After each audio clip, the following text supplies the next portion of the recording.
राम राम शेतकरी मंडळी, मी आपल्या सर्वांचा कृषीरत्न डॉक्टर सतीश आपल्या सगळ्यांसाठी आज एक नवीन विषय घेऊन आलेलो आहे, ते म्हणजे हुमणी अळी. हुमणी अळी जी आहे, जी सगळ्या शेतकऱ्यांची एक प्रामुख्याने समस्या झालेली आहे आणि त्या समस्यावरती आज आपण त्यावरती कुठलाही केमिकल वगैरे नाही तर एक एकात्मिक कीड व्यवस्थापन पद्धतीने कशा प्रकारे नियंत्रण करता येईल यासाठी मी तुमच्यासमोर आलेलो आहे.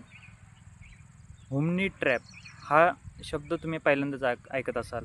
हुमणी ट्रॅप काय असतो, कसा असतो आणि तो कसा वापरला गेला पाहिजे किंवा 1 एकरामध्ये किती वापरले गेले पाहिजे याबद्दल मी आज सांगणार आहे. शेतकरी बांधवांनो, मेच्या शेवटचा 10 दिवस म्हणता येईल आणि जूनचे पहिले 15 दिवस हा जो कालावधी असतो तर ह्या हुमणी अळीचा सगळ्यात मोठ्या संख्येने प्रादुर्भाव होण्याचा कालावधी असतो. त्यामुळे या काळातच त्याचं एकात्मिक कीड व्यवस्थापन होणं गरजेचं असतं. म्हणून आज मी तुमच्यासाठी खास घेऊन आलेलो आहे हुमणी अळीचा ट्रॅप. ह्यो आहे हुमणी अळीचा ट्रॅप, याला म्हणतात बकेट ट्रॅप. हा आहे बकेट ट्रॅप. या ठिकाणी तुम्ही पाहू शकता, याला वरती लॉक दिलेले आहेत आणि 4 होल आहेत चारी बाजूनी, तर 2 ठिकाणी याचे लॉक आहेत. तर हे लॉक जर तुम्ही पाहिलं तर यामध्ये अशा प्रकारे आहे, तुम्ही पाहू शकता. आता लावायचा कसा? आता हे जे बकेट ट्रॅप आहे तर ह्या बकेट ट्रॅपला वरती जे झाकण दिलेलं आहे, या झाकण या ठिकाणी ल्युअर आपण लावतो.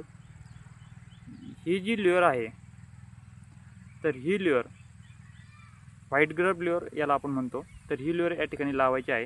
त्यानंतर या ठिकाणी हे जे लॉक दिलेलं आहे तर हे लॉक या ठिकाणी पॅक करायचं आहे. हे लॉक पॅक केल्यानंतर काय करायचं आहे, या 2 ठिकाणी दोरीच्या सहाय्याने त्याला बांधायचं आहे. ओके. आणि दोरीच्या सहाय्याने बांधून ते आपल्या पिकामध्ये टांगतं ठेवायचं आहे. अशा प्रकारे हा ट्रॅप आपण लावायचा आहे. आता किती लावायचे? साधारणतः 1 एकरामध्ये 5 ट्रॅप, 4 ते 5 ट्रॅप हे लावले गेले पाहिजे. यामध्ये काय होणार आहे, जे हुमणी अळीचे जे भुंगेरे असतात ते भुंगेरे या ट्रॅपमध्ये अट्रॅक्ट होणार आहे. कारण यामध्ये जी आपण ल्युअर किंवा जी गोळी वापरतो ती त्या भुंगेऱ्यांना अट्रॅक्ट करते, जे नर आहेत त्यांना अट्रॅक्ट करते आणि परिणामी ते अट्रॅक्ट झाल्यानंतर, ते तिकडे आकर्षित झाल्यानंतर त्या ठिकाणी त्यांचा प्रादुर्भाव कमी होतो. फक्त काळजी एक घ्यायची, ज्यावेळेस तुम्ही ही ल्युअर किंवा ही जी गोळी आहे ही लावत असता त्यावेळेस हात डायरेक्टली लावायचे नाही आहेत. कारण काय, आपल्या हाताच्या स्पर्शाने त्याचा वास जो असतो तो कमी होण्याची शक्यता असते.